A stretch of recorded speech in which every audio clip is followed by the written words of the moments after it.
자, 안녕하세요. 호치민시 한국국제학교 학생 여러분들, 이번 시간에는 시장의 한계와 보완 중에서 두 번째 주제인 시장 실패의 개선과 정부의 한계에 대해서 배워보도록 하겠습니다. 자, 시장 실패 네 가지 있었죠? 뭐가 있었죠? 첫 번째 뭐가 있었죠? 불안정 경쟁 시장이 있었어요. 불안정 경쟁 시장이 뭐였죠? 완전 경쟁 시장이 아닌 것.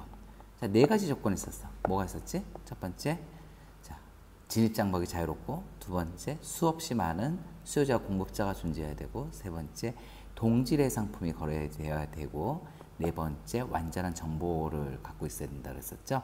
이렇지 못한 경우에는 무엇이 발생할 수 있어요? 독과점이 발생할 수 있다. 자, 그래서 독과점이 발생하게 되면 어떤 문제가 생긴다 그랬었죠? 가격은 높이게 되고, 그 다음에 사회가 필요한 것보다는 생산이 적게 된다 그랬었죠. 그게 뭐가 된 거예요? 자원의 취득 배분이 안 된 거란 말이야. 그래서 어떻게 하는 거냐면 정부가 나서는 거죠. 어떻게 나서냐면 정부가 기업 간의 경쟁을 촉진하기 위해서 독점 규제 및 공정거래에 관한 법률 같은 경우를 제정하고요. 공정거래위원회를 설치해서 기업의 경제적 집중을 방지하고, 이 경제적 집중이 뭐예요? 가격과 생산량, 거래량을 결정할 수 있는 그 권력이죠. 그것을 방지하고 불공정한 거래 행위를 규제합니다. 자, 이런 것들은 잘 돼요. 그런데 정부가 직접 가격이 너무 높거나 가격이 낮으면은 가격을 규제하는 경우들도 있어요. 하지만은 그것이 이렇게 크게 효과를 거두기는 힘들겠죠. 자, 독과점 기업이 마음대로 가격을 매기지 못하도록 규제하는 경우들도 있습니다. 두 번째, 우리 외부 효과가 있었어요. 시장의 실패 중에서. 외부 효과 두 종류가 있었어. 하나는 외부 불경제, 하나는 외부 경제였죠. 불경제는 뭐가 문제였죠? 예, 부정적 외부 효과라고 얘기했었고, 그 다음에 소비든 생산이든 과다였죠. 너무 많이 생산되거나 너무 많이 소비하는 게 문제예요. 그래서 어떻게 하는 거예요?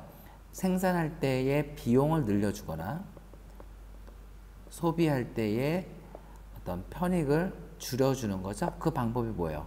이 사람들에게 벌금이나 세금을 물리는 거예요. 그렇죠? 그래서 오염 배출 물질 배출량을 제한한다던가 정화장치 설치를 의무화하는 등의 직접적으로 하는 규제가 있어요. 하지만 이것보다는 피구세와 같이 세금을 부과해서 스스로 자신들의 외부 효과의 크기를 줄이도록 하는 방법이 더 효과적이라고 합니다. 외부 경제는 뭐가 문제였죠? 긍정적인 거였잖아요. 긍정적인 건데 충분하게 생산이 안 되는 게 문제였죠. 우리 유식하게 뭐라 불러요? 과소 생산, 과소 소비되는 게 문제였어.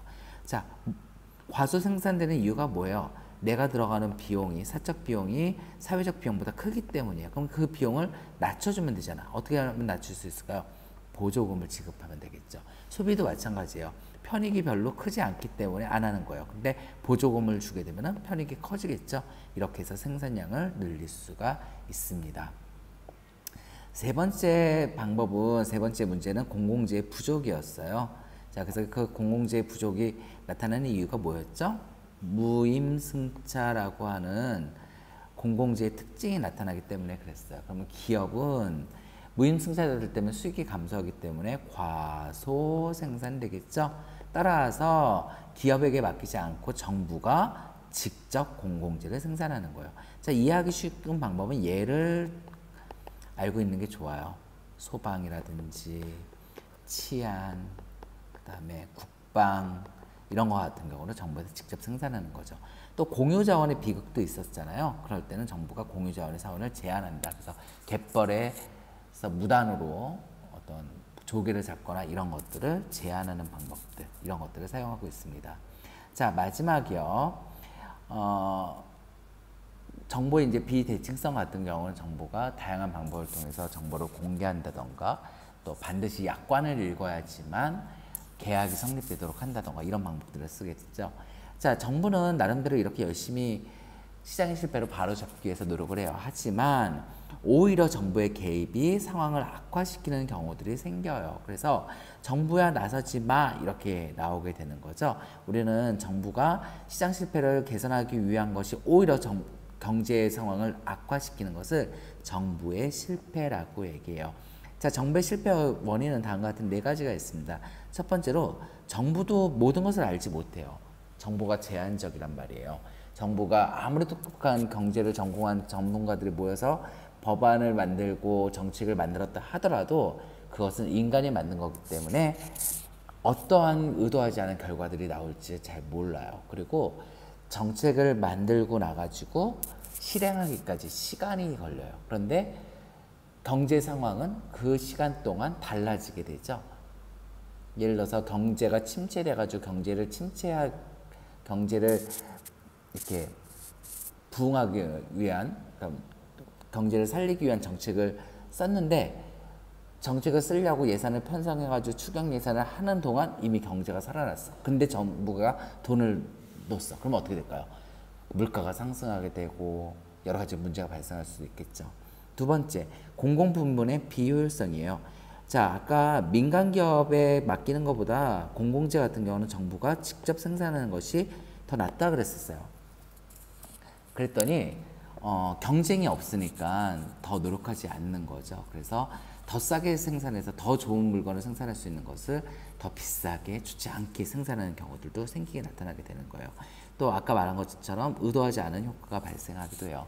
영국 같은 경우는 이제 집 크기에 따라 가지고 세금을 매기려고 하니까 반발이 심하니까 유리창 개수에 따라 가지고 세금을 매겼어요. 그랬더니 어떤 문제가 발생했냐면 사람들이 유리창을 없애버려서 컴컴하게 사람들이 살아가게 되는 그런 경우들이 나타났다고 해요. 이런 것처럼 정부가 하는 어떤 경제 행위가 시장에서는 어떻게 받아들일지 모른다는 거죠.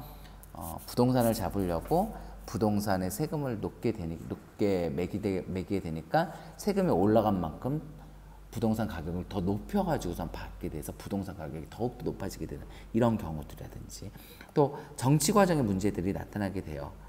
정권을 갖고 있는 또 지역구에서 당선이 되는 의원들이 경제적인 논리가 아니라 자신들의 이익을 위해 가지고 정책을 남발한다던가 이런 것들 때문에 합리적인 결정을 내리지 못하는 경우들이 발생하는 거죠. 따라서 정부 실패를 개선하기 위한 노력들을 하게 됩니다. 그것이 바로 뭐냐면은 규제 완화예요. 그리고 공기업을 민영화시키는 거죠.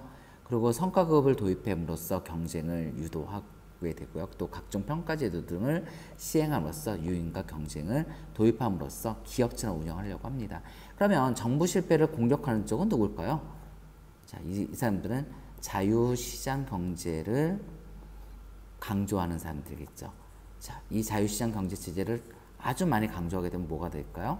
그것이 바로 신자유주의가 되겠죠.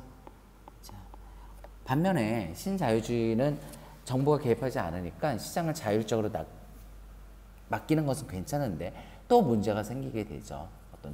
아까 얘기했던 시장 실패 문제들, 그래서 다시 정부가 좀 나서야 된다, 이런 것들이 왔다 갔다 하게 됩니다. 자, 여러분들 여기까지 시험 범위예요. 열심히 공부하셔서 좋은 성적 받기 바랍니다. 수고하셨어요.